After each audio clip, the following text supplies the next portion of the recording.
خب سلام مجدد خدمت شما دوستان عزیز. با قسمت دوم لایو آموزش کارت در خدمتتون هستم. تو قسمت اول راجع به آموزش پنتول صحبت کردیم.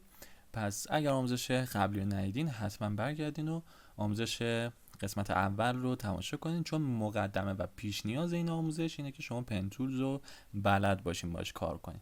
اوکی، توی این قسمت من میخوام کشیدن همچین کارت ویزیتی و درست کردن کلا کارت ویزیت رو بهتون یاد بدم. خیلی آسونه، حتما تا آخر ویدیو رو تماشا کنین و لایک و کامنت و سابسکرایب هم فراموشتون نشه.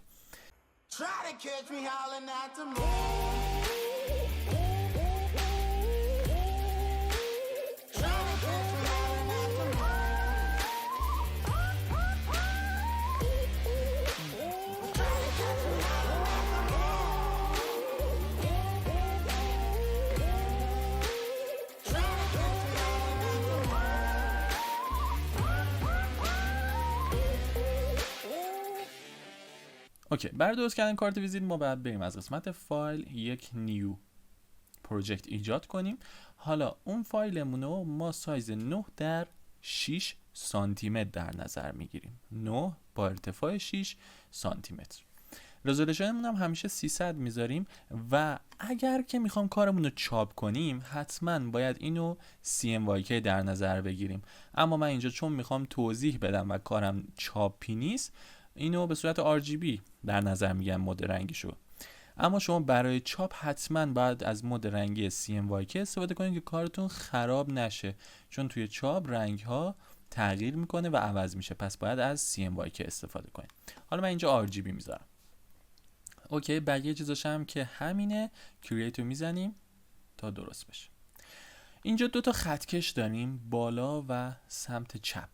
اگر این خطکش ها رو نمیبینید میتونید کنترل R رو بزنید که غیر فعال بشه یا فعال بشه.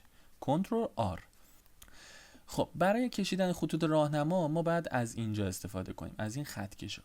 ابزار موو تولز رو برمی‌داریم، اینو کافیه که بکشیم پایین و اینجا عدد 5 میلیمتر رو انتخاب کنیم که اینجا میشه 50 صدم سانتی متر. اینجا مثلا 53 ما نمیتونیم دقیق در نظر بگیریم دیگه. شیفت رو نگه دارین خودش این دقیق انجام میده. الان رو 60 بعد زیر 55 باشه. الان مثلا اینه، شیفت رو نگه دارم میشه 50، همون نیم میل خودمون. اوکی، اینم از اینجا نیم میل نه نیم سانت. اینم اینجا کلش گفتیم 6 دیگه، 6 سانته. پس اینجا روی 5 و 50. از بغلا هم همینطور خطا رو میکشیم و میاریم اولیش اینجاست. اوکی تمام. ما اینجا خطوط حاشیه‌مون رو مشخص کردیم و طرحمون چیزایی که مهم نیست رو میتونیم بدیم بیرون، چون اینجا خط برشه قالب ما، ولی نوشته ها و اینا رو حتما باید توی این مربع داخلی در نظر بگیریم و مثلا بیرون این خط نرین، چون که ممکنه برش بخوره و کارتون خراب بشه. اوکی، پس وقتی خطوط راهنما کشیدیم حالا میریم سراغ طرحمون. طرحی که می‌خواستیم اجرا کنیم اینجا بود. اوکی، ما اینو می‌خوایم بکشیم. خیلی راحته، بهتون توضیح دادم توی جلسه اول اگر ندیدین. اینجا گفتم یک کلید میزنیم، اینجا یک کلید دیگه و میکشیم، 2 تا دستک اضافه میشه و این دقیقاً مثلا لبه این در نظر میگیریم. حالا خط نقطه بعدی که بذاریم بر طبق این جهتی که ما دستک رو کشیدیم اینو میزنه. الان میبینیم به این صورت.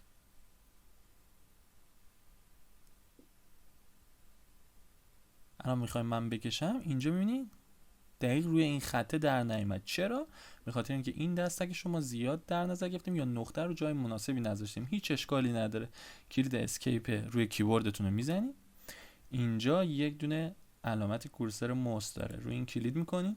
ابزار دایرکت سلکشن تولز رو روش کلید میکنین و میای اینجا 3 تا نقطه داشتیم دیگه. نقطه وسطیمون اینه. حالا این نقطه وسطی رو ما میتونیم تغییرش بدیم. اینجا میذارم، این دستکمو قشنگ میتونم تکون بدم، اینو کمش کنم، اینجا بذارم، این نقطه‌مو قشنگ تنظیم کنم تا چیزی که میخوام در بیاد و باب میلم باشه. اوکی، به همین راحتی، هیچ کاری نداره. میبینید دقیق چقدر خط در اومد، قشنگ روی کار. حالا دوباره ابزار پن تولزمون رو برمی‌داریم. آخرین نقطه‌ای که گذاشته بودیم اینجا بود. می‌بینی الان دستک رفته به بیرون. پس اگر من اینجا کلیک کنم، اینجا به اول آخرش کلیک کنم که بگیم ما می‌خوایم ادامهش رو بکشیم. حالا اگر اینجا کلیک کنم این دور میزنه. می‌بینی؟ اینجا اومده دور زده و ما نمی‌خوایم دور بزنه. می‌خوایم که قشنگ از همینجا قطع کنه. اگر هم دور زد هیچ مشکل نداره. برای کشیدنمون ما خیلی راحت میتونیم الان ادامه بدیم و بکشیم، چون اینا میره بیرون از کادر. ولی اگر میخوایم همینجا قطع کنه، آلت رو بعد نگه داریم. اینجا یه هشتی میاد رو کورسر موس، یه کلید که بزنیم دیگه ادامه نمیده، از همینجا قطع میکنه. گرفتین چی شد؟ اوکی. حالا ما اینجا مهم نیستش که این ادامه رو بده. نقطه بعدیمون رو میذاریم. سعی کنین جهتی که میذارین تو جهت نقطه بعدیتون باشه، به خاطر اینکه وقتی که انتخاب میکنین راحت باشین. اوکی، اینم نقطه بعدی. حالا این خط شما میایم میبندیم که اینجا بسته بشه. ابزار دوباره دایرکت سلکشن تولز رو برمی‌داریم، کلید اسکیپ رو می‌زنیم یه دور قطع بشه. خب حالا ابزار دایرکت سلکشن تولز رو برمی‌داریم، اینجا کلید می‌کنیم، خیلی راحت اینا رو دوباره تنظیم می‌کنیم هر جا که خطا زدیم. اینجا این دستک ایشون بود، اینم برمی‌داریم. فکر می‌کنم این اوکی باشه. راه‌های استفاده از پن تولز رو توی جلسه اول توضیح دادم، میتونید کاملا برین اونجا ببینین. کاری که من میخوام اینجا بکنم، میخوام از فیل پس استفاده کنم. اینجا فیل پس رو کلید میکنم، اما قبلش باید یک لایه بسازم. یک لایه میسازم، کلید راست میکنم، فیل پس رو میزنم.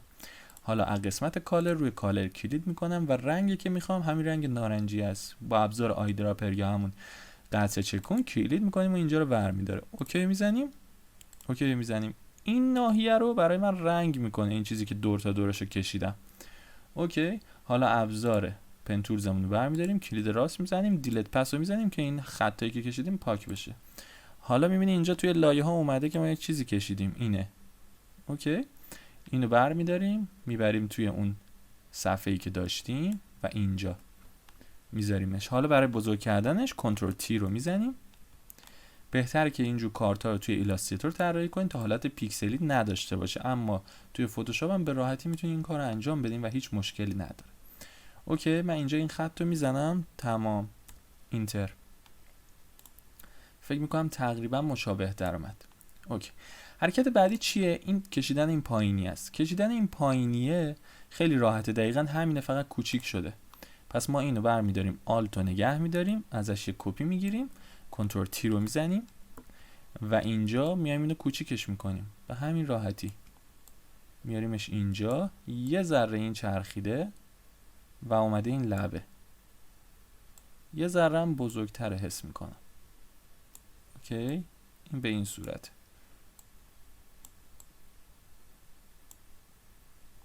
تمام، فکر میکنم همینه تقریبا. حالا اون دیگه بحث سلیقه خودتون که چجوری دوست داشته باشین در بیاد. اینتر رو میزنم، خیلی راحت این دوتا رو کشیدیم. مرحله بعدی چیه؟ مرحله بعدی اینه که اینو بکشیم. میایم اینجا، ابزار پن تولز رو برمی‌داریم، یک لایه جدید میسازیم. اینجا میام کلید میکنم، یک کمی عقب‌تر کنترل زد میزنم برگرده. اینجا میام کلید میکنم و بعد اینجا نقطه بعدی و اینو میکشم، دستکشو میکشم که یه همچین شکلی درست کنه. الان میبینین محل بعدی نقطه من در این جهتیه که من داره این دستک رفته، پس بر میگرده. ما هیچ کاری نداریم که بیرون چه اتفاقی میفته، مهم چیزیه که توی کادر داریم میبینیم. پس ما اینجا میایم اینو میبندیم، این برگشت، کلید موسمو ول نمی کنم، میکشم که یه همچین شکلی درست کنه. الان میبینین تیکه آخرش اینجاها روی هم افتاده ولی مهم نیست چون بیرونه. پس اینجا میایم دوباره این حرکت رو انجام میدیم و به این ترتیب تمام ول میکنم. حالا میایم چیکار میکنیم؟ کلید راست، فیل پس رو میزنیم و کالر رو انتخاب میکنیم. حالا همون رنگ نارنجی که بود اوکی میزنیم و اینم اوکی میزنیم و اینجا میبینین اینو برای من میکشه. کلید راست میکنم و دیلت پس رو میزنم تا این اطرافش هم حذف بشه. اوکی، تقریبا همینه. تمام. حالا مرحله بعدی میبینین یک چیز اینجا سیاه رنگی هم روش سایه. سعی کنین از سایه ها و گرادیانت ها استفاده نکنین توی کارت ویزیتاتون، به خاطر اینکه یک مقداری شما رو کارتون دچار مشکل میکنه و توی چاپ خیلی حرکت ریسک پذیریه. اما به هر حال اگر دوست داشته باشینم میتونین استفاده کنین. رنگا رو حتما از اطلس رنگ های CMYK انتخاب کنین و با کد رنگ جلو برین. علاللهی نه اینجا کلید کنین بگین این رنگ نارنجی رو میخوام. من چون فقط میخوام آموزش بدم بهتون میگم که مثلا این رنگ نارنجی برای زیبایی بهتر، ولی شما حتما از کتاب اطلس رنگ ها میتونین دانلود کنین کتابشو، خیلی راحته و این کار رو انجام بدین. من داخل دیسکریپشن یوتیوب هم این کتاب رو میذارم و اونجا هم میتونین کلید کنین و دانلودش کنین.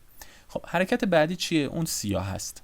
یک دونه لایه دیگه میسازیم بالا، بعد میایم اینجا یک نقطه میذاریم، اینجا هم یه نقطه میذاریم و میکشیم که همچین شکلی. اوکی. حالا اگر نقطه هامون خوب نیست میتونیم جابجاش کنیم، هیچ مسئله ای نداره. این نقطه رو جابجا میکنیم، این نقطه هم میتونیم جابجاش کنیم و همین راحتی. این دستک هم میتونیم بکشیم که این کارمون مثلا گردتر باشه. هر جا که خودمون باش اوکی بودیم ول میکنیم. در ادامه نقطه بعدی رو میخوایم بذاریم. این میچرخه میچرخه میچرخه و اینجا. مهم نیست این ناحیه‌ای که میخوایم رنگ کنیم ما اصلا اهمیتی نداره، فقط صرفا برای ما این مهمه که این تیکه رنگ بشه که بهتون میگم چی کار کنیم. خب ما اینجا نیازمند این هستیم که این رنگ رو داشته باشیم. پس میایم ابزار آی دراپر رو برمی‌داریم، اینجا کلید میکنم، این رنگ کپی میشه و میاد توی پالت من. برای اینکه شما رنگا رو استفاده کنید این کار کپی کردن و برای کار چاپیتون استفاده نکنیم به هیچ عنوان و حتما از اطلس رنگ‌ها کد رنگ CMYK رو انتخاب کنیم و اینجا وارد کنیم تا اون رنگ مورد نظرتون بیاد. اوکی، این میاد توی اینجا و حالا میریم این قسمت، میایم اینجا و ابزار پن تولز رو دوباره برمی‌داریم، کلید راست میکنم و فیل پس رو میزنم و از قسمت کالر روی کالر انتخاب میکنم. اینجا میگه چه رنگی باشه، ما این رنگی که کپی کردیم و میایم روش یک کلید میکنیم و بعد اوکی رو میزنم. دوباره اوکی میزنم، میبینید این ناحیه رو برای من رنگ کرد. کلید راست میکنم و دیلت پس رو میزنم که این پسش هم پاک بشه. الان میبینید این لایه رویی دیگه، زیرش چیه؟ اون لایه نارنجی است. ولی همه اینا رو اومده چی کرد و من میخوام فقط روی این نارنجی اعمال بشه. برای اینکه فقط روی نارنجی اعمال بشه باید چیکار کنیم؟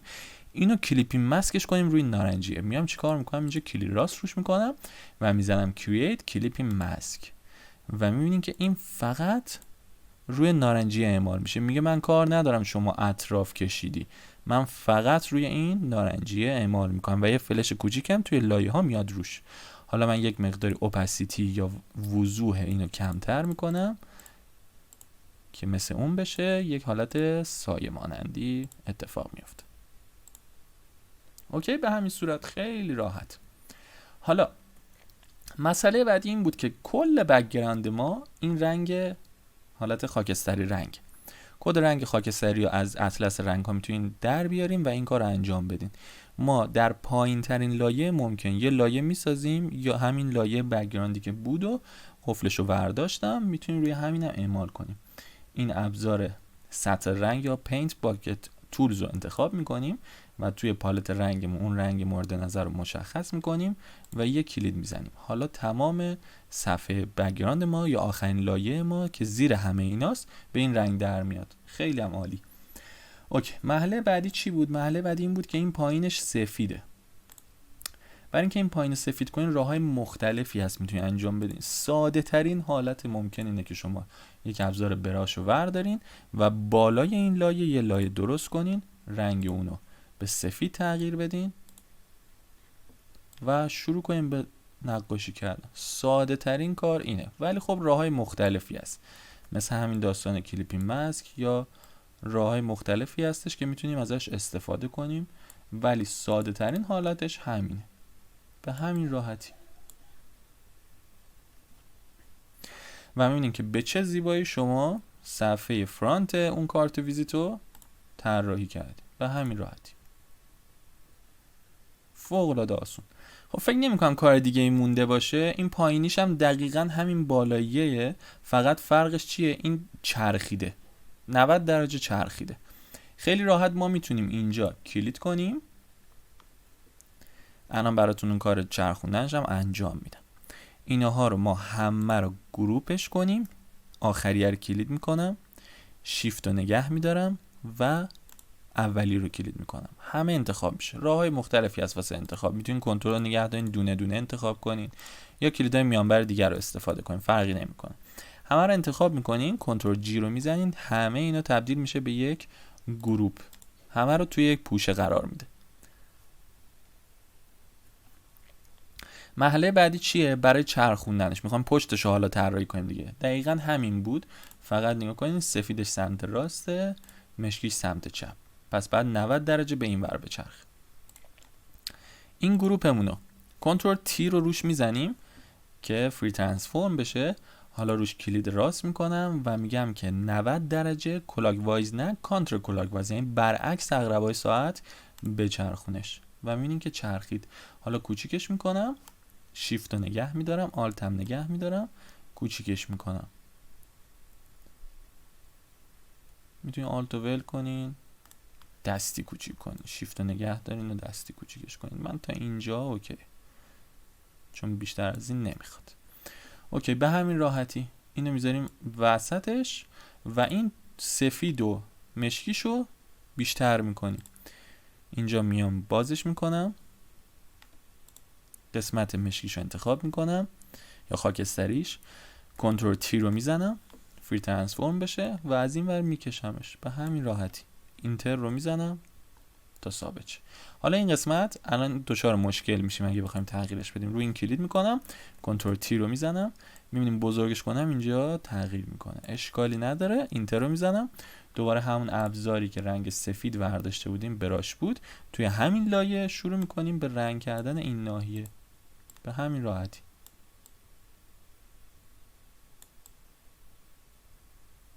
اصلا کار سختی نیست، به همین صورت. حالا میبینیم که اینجا ما اینا رو داریم. برای این بعد چیکار کنیم؟ بعد یک دایره هایی بکشیم که دورش یک استروک خاکستری رنگ داره. کسی که ایلاستریتور کار میکنن کاملا اینو میدونن چی به چیه داستانش. خیلی راحت ما دایره رو انتخاب میکنیم، میایم بالاترین لایه و اینجا یک دایره میکشیم. شیفت رو نگه دارم، این دایره من منظم میشه. با اسپیس هم میتونم این دایره رو حرکت بدم همزمان. اگه اسپیس رو ول کنم فقط بزرگ و کوچیک میشه، ولی با اسپیس میشه حرکتش داد. اوکی، من اینو میام یه کمی کوچیک‌ترش میکنم اینجا و ولش میکنم. تمام. حالا داخلش رو ما همین رنگ نارنجی رو استفاده میکنیم و برای حاشیه دورش هم استروک رنگ زمینمون رو میدیم. اینجا میبینین همش سیاه شد چون اینجا میزان استروکش خیلی زیاده. پس ما اینو کمش میکنیم استروکش رو، آلتو نگه میدارم، زوم میکنم که میخوام ببینم چقدر باشه. یک ذره، آها این عالیه، عدد 4.68 برای این کار. اوکی، خیلی عالی. حالا چیکار میکنیم؟ اینو ورش میداریم و میذاریمش اینجا. میبینیم به چه صورت شد. انگار مثلا این تیکه بریده شده ازش، ولی بریده نشده و این حاشیه اون گردی است. و با این حرکت و تریک میتونیم مثلا این حرکت رو انجام بدیم که انگار از این بریده شده. خیلی راحت میتونیم آلت رو نگه داریم، ازش کپی بگیریم و بیاریم اینجا و این هم کپی سوم. از اندازه‌های راهنمایی که میده استفاده کنیم و اینا رو دقیق در نظر بگیریم و علاللهی بالا پایین نکنیم. اوکی، مرحله بعدی چیه؟ مرحله بعدی اینه که ما داخل اینا رو چیزی بذاریم. من از قبل اومدم آیکوناشو دانلود کردم. برای دانلودش هم خیلی راحت میتونید توی اینترنت، توی گوگل سرچ کنین، مثلا فون آیکون PNG، نمیدونم آدرس آیکون PNG، هر چیزی که خودتون میخواین داخل این به حساب دایره قرار بده. خب من اینجا میبینین اینا رو دانلود کردم از قبل. یکی تلفنه، یکی آدرسه و یکی هم آدرس سایت. خیلی خب من اینجا میبینین اینا که PNG خیلی راحته. شما زمانی که PNG میتونید به راحتی بک‌گراند نداره دیگه، خیلی راحت بندازید اینجا. ولی این یکی بک‌گراند داره. این یکی فایلش JPEG و بک‌گراند داره. ما اینو میگیریم، میکشیم، درگ میکنیم و توی یک تب جدید این بالا ول میکنیم. یه تب جدید باز میشه. خیلی راحت با هر روشی که دوست دارید میتونید بک‌گراند اینو جدا کنید. روشی که من در نظر دارم اینه که از قسمت پاک کنها روی دومیش که بک‌گراند ایریزر تولز کلیک کنیم تا پاک کنه بیاد. برای اینکه این منو بیاد بعد کلیک راست بکنید یا اینو نگه دارید. بک‌گراند ایریزر تولز رو میزنیم. تنظیمات دقیقاً مشابه تنظیمات من باشه. این یکی رو روی وسطی قرار بدین، اینو دیسکانتینیوسش کنین.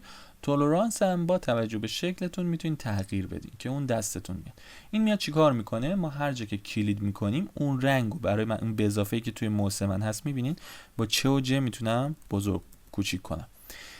این به اضافه وسط میاد چیکار میکنه؟ اون مرکز رو میاد انتخاب میکنه و میگه اون مرکز رنگش چیه؟ مثلا سفیده. پس من هر چی سفید توی تصویر میبینم پاک میکنم.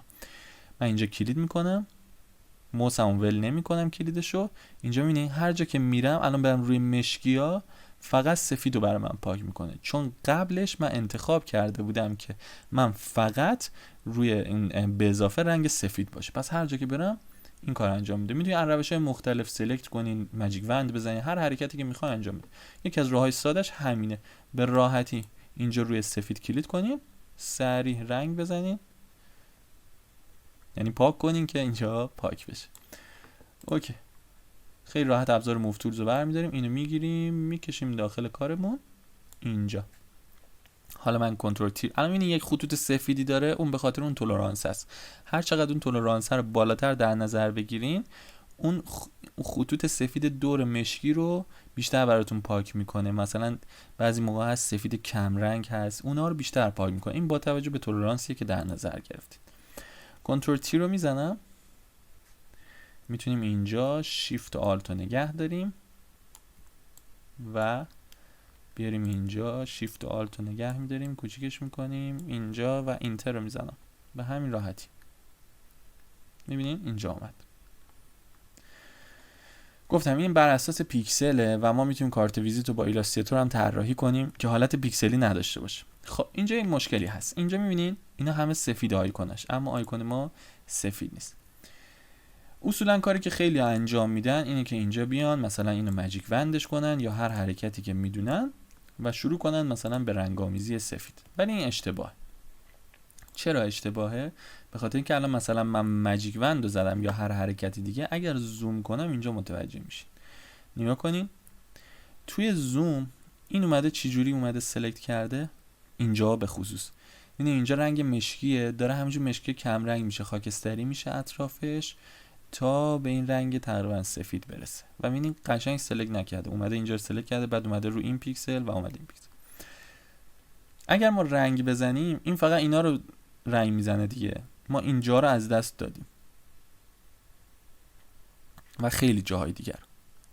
برای همین باید چیکار کنیم؟ برای اینکه لبه ها رو از دست ندیم یک راهی هست، میایم اینجا و از قسمت FX روی کالر اوورلی کلیک میکنیم. اینجا یک رنگی داره، میتونیم رنگش رو به هر چیزی که دلمون میخواد تغییر بدیم. مثلا من میذارم سفید و اوکی میزنم. حالا دیگه اون اطرافش هم، اون سفیده پیکسل اطرافش هم درست برای من رنگ میکنه و یه حالت گرادیانتی بهش میده کلا. اوکی، پس این تلفونه بود، اون همون دوتای دیگه به راحتی میتونیم اضافه کنیم.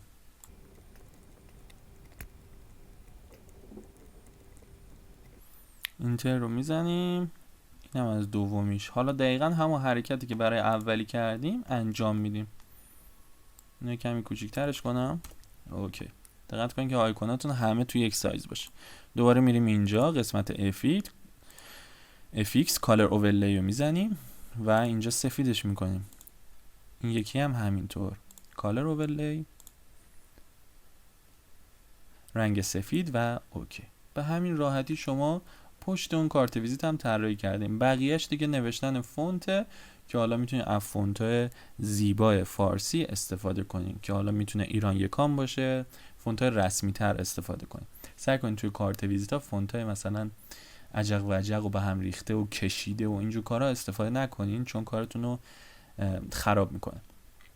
فونتایی که خیلی حالت سالید و شیک دارن و میتونید ازش استفاده کنید که فونت ایران یکان فونت مناسبیه. فونتای دیگه هم هستن که میتونید تحقیق کنین و توی کارتون استفاده کنین.